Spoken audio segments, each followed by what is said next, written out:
مولاي صل وسلم دائما أبدا على حبيبك خير. برکتوں بھرا ماہ رمضان کی آمد تمام دوستوں کو بہت مبارک ہو.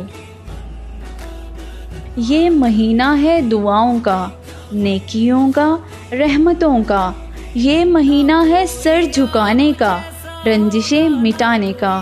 یہ مہینہ ہے صلہ رحمی کا، ایک دوسرے کی مدد کرنے کا.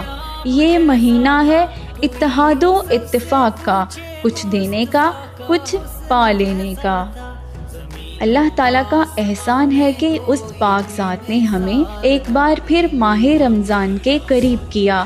رمضان المبارک کے پاک مہینے میں داخل ہونے سے پہلے ہم سب یہ چند کام کر لیتے ہیں، کیونکہ جس کام کو کرنے کی ہم نے تیاری ہی نہ کی ہو تو جب وہ کام سر پر پڑے گا تو ہم کیسے کر پائیں گے.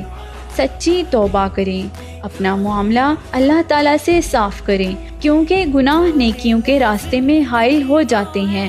گناہوں کے بوجھ کے ساتھ رمضان میں داخل ہونا لا حاصل ہوگا. دعا کیجئے کہ اے اللہ پاک میری ایمانی اور جسمانی حالت بہتر رکھنا، تاکہ میں رمضان کے اس مقدس مہینے کا صحیح سے حق ادا کر سکوں.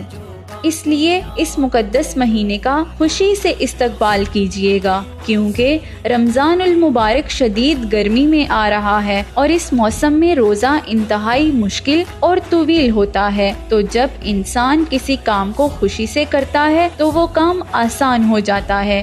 رمضان کی آمد سے پہلے اپنے تمام کاموں کو مکمل کر لیجیے، جیسے شاپنگ، سودا سلف، صفائی ستھرائی وغیرہ، تاکہ عبادات شوق و ذوق سے کی جا سکیں. رمضان المبارک کی فضیلت، احکامات، عبادات، معمولات اور فقہی مسائل کے بارے میں معلومات حاصل کریں، تاکہ ہم ہر چیز اچھے طریقے سے کر سکیں. اپنے گھر میں چھوٹے بڑے سب کو رمضان کے اس مقدس مہینے کے احکامات بتائیں، اس کی اہمیت، عظمت سے آگاہ کریں، تاکہ دل و دماغ نیکیوں کی طرف راغب ہو جائے اور ہمیں اس مہینے کے آداب کا علم ہو سکے.